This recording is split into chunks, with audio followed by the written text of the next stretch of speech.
Hello दोस्तों, स्वागत है आपका मेरे YouTube channel let's study with Poonam में, जिसमें हम जीके जीएस से रिलेटेड टॉपिक के बारे में चर्चा करते हैं। तो आज हम एक ऐसी कला के बारे में बात करने वाले हैं जो उत्तर प्रदेश में लखनऊ जिसका प्रमुख स्थान है, जहाँ से यह कला उत्पन्न हुई है। तो चलिए चर्चा करते हैं। लखनऊ का नाम जहन में आते ही कौन कौन सी तस्वीरें आपकी आंखों में खिंच जाती हैं?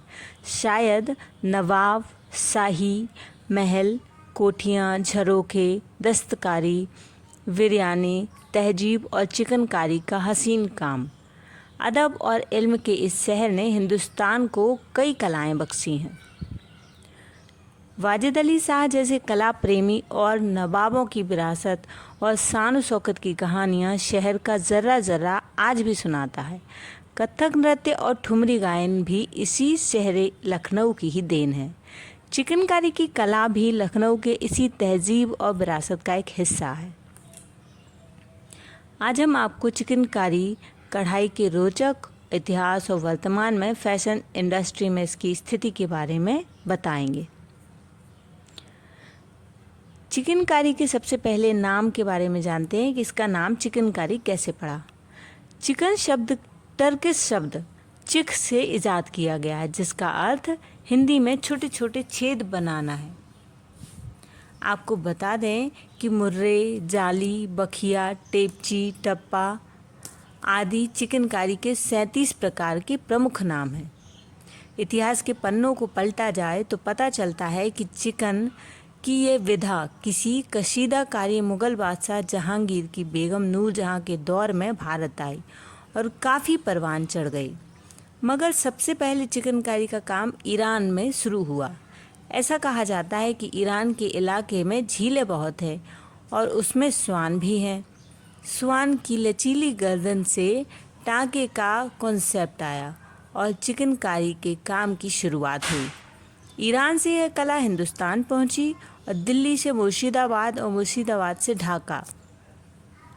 फिर यह कला ने अवध यानी लखनऊ में हाजिरी दी।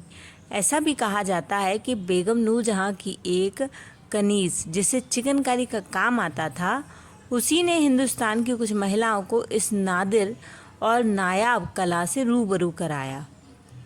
कढ़ाई नाजुक थी और देखने में हसीन थी, इसलिए जो देखता इसे सीखने बैठ जाता। आपको बता दें कि लखनऊ और लखनऊ के आसपास के 50 से अधिक गाँवों में आज भी महिलाएं केवल चिकनकारी की कढ़ाई करके अपना घर चलाती हैं।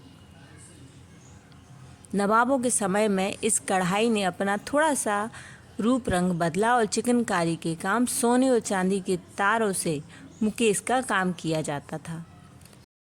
वर्तमान समय में मुकेश के काम से कम ही लोग वाकिफ़ हैं। हालिया फैशन इंडस्ट्री के बड़े बड़े डिज़ाइनर आज चिकनकारी और मुकेश के काम को पुनर्जीवित करने का काम कर रहे हैं। चिकनकारी का काम भारत में आया तब यह ढाका में बनने वाले मलमल के कपड़े पर की जाती थी। मुग़ल सम्राट चिकन कशीदाकारी की हुई पोशाकें पहना करते थे।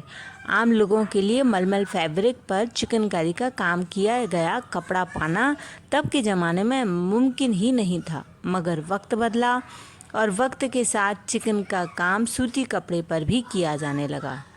आज के दौर की बात की जाए तो चिकन का काम सिल्क, जॉर्जेट, शिफॉन और आदि फैब्रिक पर किया जाता है। सबसे पहले कपड़े पर लकड़ी के ब्लॉक से डिज़ाइन उकेरी जाती है। इसके लिए नील या वाइट डाई का इस्तेमाल किया जाता है। इसके बाद कपड़े को फ्रेम से सेट करके छपाई पर कढ़ाई का काम शुरू किया जाता है। पहले चिकनकारी का काम सफ़ेद रंग के सूती धागे से किया जाता था। आज भी धागा सूती ही इस्तेमाल किया जाता है, मगर बदलते ट्रेंड के कारण धागे का रंग बदलता चला गया। आज लगभग हर रंग के धागे से चिकनकारी की जाती है। चिकनकारी में आपको अधिकतर फ्लोरल पैटर्न जैसे बेल, बूटी, फूल आदि नज़र आएंगे। इसके साथ ही आपको मुकेश वर्क, कामदानी, मोटिव्स भी इस चिकनकारी में दिख जाएंगे। इतना ही नहीं, अब सीक्वेंस वर्क, मनका, मिरर वर्क भी आपको डिज़ाइनर चिकनकारी कढ़ाई किए गए आउटफिट में नज़र आ जाएंगे। अब हम चिकनकारी के कुछ महत्वपूर्ण टाँकों के बारे में जानने का प्रयास करेंगे। जैसा कि सबसे पहला प्रकार है टेपची सिलाई या फिर सीधी सिलाई। तो टेपची सिलाई को सीधी सिलाई के रूप में ही जाना जाता है। यह चिकनकारी कढ़ाई में सबसे सरलतम सिलाई है। यह ज़्यादातर देखने वाले सिलाई कपड़े के दाहिनी ओर समानांतर पंक्तियों के रूप में की जाती है। दूसरे प्रकार है जाली कढ़ाई। ऐसा माना जाता है कि मुग़ल बादशाह जहांगीर की रानी नूरजहां को फ़ारसी वास्तुकला और विशेष रूप से जाली का काम बहुत पसंद था। जाली कढ़ाई एक ऐसी तकनीक है जो कुछ हद तक थ्रेड वर्क के समान होती है। तीसरा प्रकार है बखिया सिलाई। तो बखिया सिलाई या शैडो वर्क लखनऊ चिकनकारी की सबसे लोकप्रिय सिलाई में से एक है। बखिया सिलाई दो प्रकार की होती है, उल्टी बखिया और सीधी बखिया। जंजीरा सिलाई। जंजीरा एक बहुत ही छोटी नाजुक हस्तकला है। इस कढ़ाई में एक धागे को दाहिने ओर रखते हुए सिलाई का काम किया जाता है। घास पत्ती।